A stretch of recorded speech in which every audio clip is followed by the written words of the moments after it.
Hey, thanks so much for joining me for this video. Today, we are looking at the Octopus Academy Soprano. This is the light blue model with the octopus on it. These have been around for some time and are now carried in the US by Panyard.com. They also sell them on Amazon as a distributor and at Panyard dealers. So this instrument has been a favorite recommendation of a low-priced ukulele from Barry Maz on Got an Ukulele for years. And for some time they weren't available in the US. They have been for a while. So we're going to look at this one, and then a few weeks down the road there'll be a review of this one's sister ukulele, the natural version.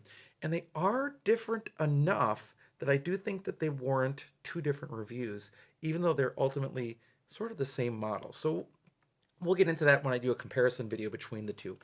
So as a result, because these were sent to me for review purposes, this is marked as a sponsored or paid advertisement, even though I was not paid to review these instruments. I always do that so that you know if I'm reviewing something that has been sent to me for reviews, so you know that there were goods ultimately received or provided by a company for me to make this review.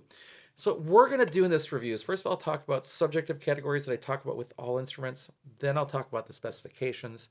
Then I'll summarize the instrument and give it a UkeGuide rating out of 5 possible ukuleles. You can find the shortened version of this entire video on my website. If you just go to the UkeGuide page at UkeStuff.info, you can find the one-page yellow summary of this instrument if you are interested. Also, if you want to support the work on this channel, there are 3 things you can do. You can like the video, you can subscribe to the channel, and my sister channel, which would be Uke Playlongs as well. And you can always buy me a cup of coffee to say thank you for making this content at www.buymeacoffee.com/UkeStuff. All right, let's get into subjective categories. These are $45 and they come with a very, very light gig bag. There's also resources on the Octopus UK website where there are lessons, beginner lessons by Andy Eastwood, who is a ukulele player and personality in the UK and is a George Formby expert. So he has some videos to help you start off right. And I did get a chance to watch parts of some of the videos, and the instruction there is pretty good. That was always one of my big questions during COVID was, all the people are going to ukulele, how are they going to get trained right? And I think Octopus did a good job having Andy lead that. I was watching, for example, how he talks about teaching bar chords, and he's right on where I think. So yeah, I would definitely recommend those resources whether you have an Octopus or you don't. Cost $45 in the United States, and it's, I think, one of the more inexpensive ukuleles you can find today. Now, you can find a few that are cheaper. You won't find cheaper that are better. That is what I'll say. And if you're a school, you may be able to get a deal on something, another brand or so forth, but I'm not sure that you'll get better for the price. So $45, and they also sell for education packs these. So if you buy a 24 pack of these instruments, ultimately you're getting 2 free, or they end up only being $41.25 each, including shipping. I think that's really good for an instrument that has a really good reputation. So the cost here is quite affordable. Now, in terms of value, yeah, the value exceeds the price, I think, in this case. It's a trusted brand in the UK, and it's a trusted build. And again, like I just said, while you will find cheaper ukuleles, you won't find cheaper and better. The build quality, I don't have any concerns here. Just a couple of thoughts. First of all is that this is probably going to chip in an educational, and these are the Academy model. So these are probably going to chip sometime if you are a teacher. So that's one thing to be aware of. The other thing is the paint is really well done, but it even comes up the sides of the fretboard, which is kind of unique. Usually the fretboard, well, I mean, that's not always true. Like the Callas do paint all the way up. But I would have liked it had they actually only painted up to the fretboard and then just used traditional fretboard markers on the side rather than painted ones. Ultimately, it's a good build. It's solid. We'll take a look at the inside in a second. The only real concern here is that I feel like you might get sharp fret ends eventually. And the fretboard also looks like it could use a little bit of treatment. So if you had some lemon oil or something, you'd want to put that on there, or fretboard oil of some kind, F1 for music nomads, something like that. So let's go take a look at the inside of the instrument and see what's going on inside. All right, so let's take a look at the inside of this Octopus ukulele. Now you can see the back brace right there, and I'll move here so that we can see the inside of the instrument. There is a bridge support plate, a little bit extra glue there. You can see that it does have a tail block. Now you can see that there's kind of a different quality of plywood used for the sides. The instrument is described as being made out of agathis, which is not a tone wood that I've ever seen before. But ultimately, it's pretty clean. There is no kerfing used. And a laminate ukulele like this probably doesn't need it. Kala doesn't really do it anymore either, which bothered me only because Kala used to and changed their practice. If they had always built them that way, it probably wouldn't bother me as much as the fact that it was removed for cost savings, whereas these, I believe, have always been built this way. And there's not much else to see there, not much glue mess. It's a clean build. You can see the agathis on the top and the bottom, and whatever that laminate is on the sides. All right, let's look at the upper bout. Okay, with the upper bout, it's a soprano, so I don't have a whole lot of room, but you can see that there's a neck block. Not much else to see other than the agathis on the top and the bottom, and then whatever the laminate is on the sides, neck block, and that's pretty much it. That's our interior look at the Octopus UK 205 KAB. All right, so in terms of appearance, it's very plain, but you do have the neat octopus headstock, so I'm glad that they did that. Now, it is a little cartoonish, so maybe it is intended more for kids, but I think some other people will find that octopus kind of cute, and you'll also see the octopus on this model. In the US, this is the only model of light blue that you can get with the octopus. Otherwise, that isn't an option. They're just painted plain ukuleles from Octopus, but you still get the octopus on the headstock. In terms of availability, if you'd like one of these, you can order them from Amazon or Pander.com right now. Now, in terms of playability, the only two things that I would say in a negative are it's a standard 35 millimeter C-shaped neck, 35 millimeter nut, C-shaped neck. So people with large hands may not like that. I'm not sure that that's the crowd that this is intended for. So I'm not sure that that's a negative specifically, although I would like a little bit more of a flattened neck, I think, just like many import ukuleles. And the other thing is when I measured the action, it's just a touch, a smidge high on this instrument. So ultimately, I want 0.5 millimeters at the first fret and no more than really like 2.75 at the 12th fret. And this one is running at 0.6 at the first fret and 2.6 at the 12th fret. So at the 12th fret, it's fine, but at the first fret, it's just a touch higher than what I would like. And I think it is just enough that if this were my instrument, I would go in with my nut file and actually lower that, just that 0.1 of a millimeter. It would just take, a whisper on the nut file to do that.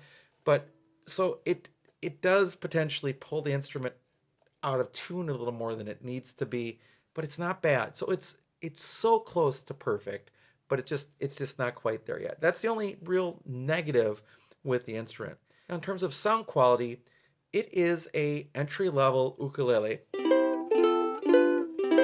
So you sort of have to keep your expectations in check, as with all of these. So you could go on my channel and watch reviews for all similar painted ukuleles.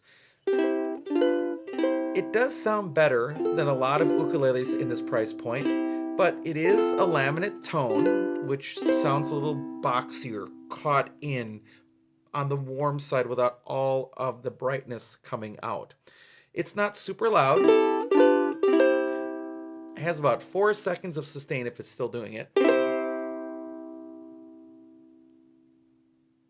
I actually got a 5th second there. And that is really acceptable at this price point. It's not terrible, which is, I think, why Barry Maz recommends these, because it's a very acceptable instrument, acceptable tone, standard playing experience for not a whole lot of money, and with, good quality control as it's built. So that's all good. Another feature of these reviews is that lets you see what I'm hearing by playing an open chord, like in this case a C chord, into the app Tonal Energy Tuner on my iPad and letting you see what happens with the harmonic energy. So here we go.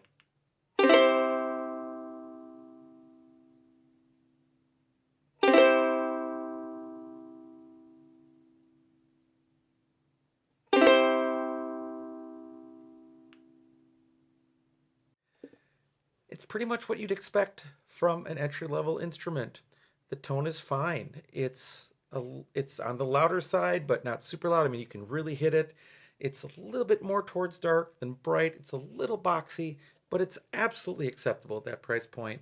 Would this be great for a school or a community group or a lending library?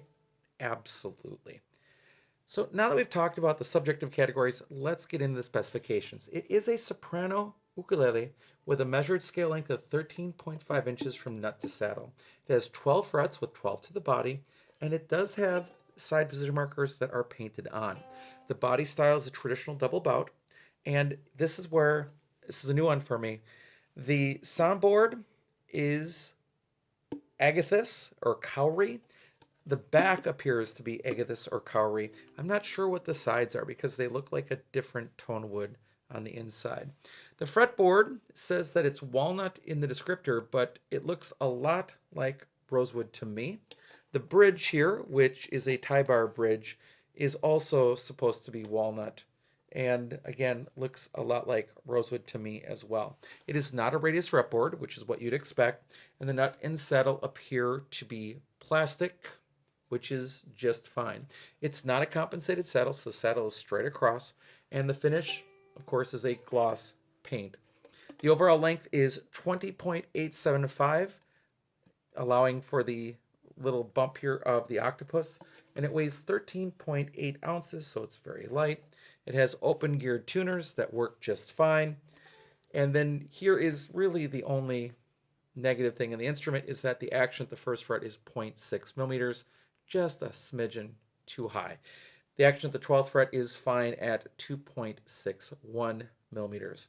The nut width is 35.6 millimeters with string spacing of 8.6 millimeters between each string for a total of 28.8 millimeters G to A at the first fret.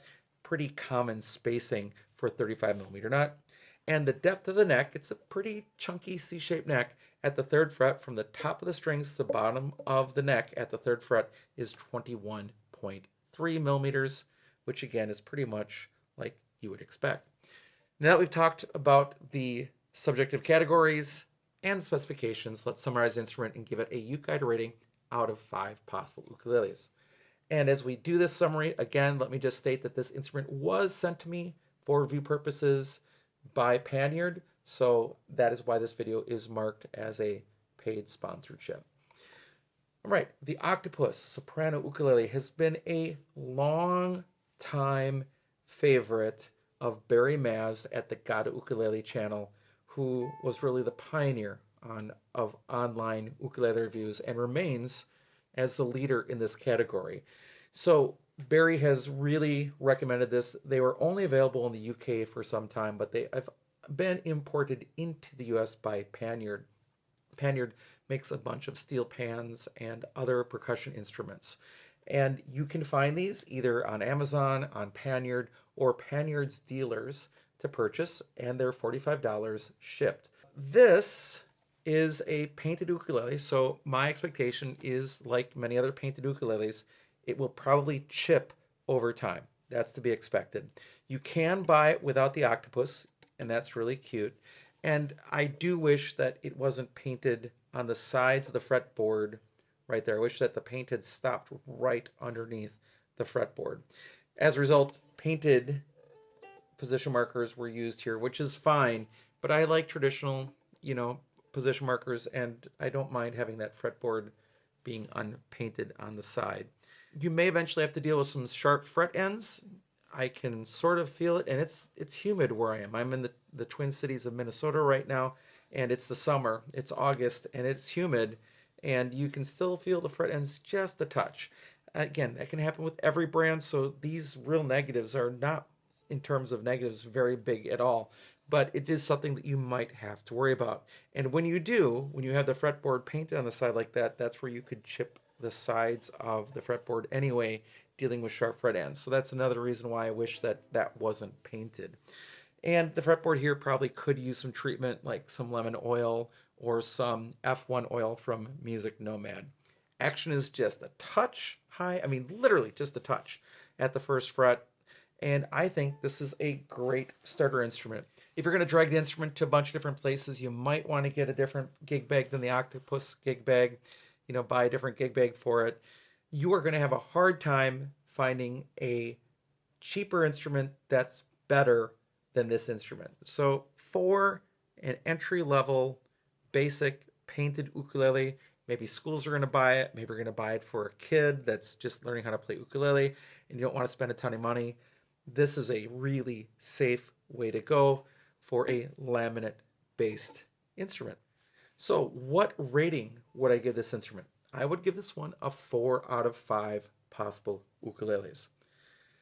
The big things for me really are the minor adjustment that I would have to make for myself for action at the first fret. So I'd have to adjust the nut. And the other one really is the painted sides of the fretboard. I would prefer that to just be fretboard and the paint up to the fretboard for a few reasons, but those are the two things that keep it from getting anything higher than a 4. Still, that's a really good score. You could buy this confidently for a school, for a child, for somebody beginning ukulele that didn't want something like a concert or a tenor. Definitely would recommend it. 4.0 is a solid score, but again, there are some things, as usual, that you can improve, just like all the things in our lives. All right, thanks so much for joining me for this video. I hope you're having a great day, and I'll be back soon with some more Uke stuff for you.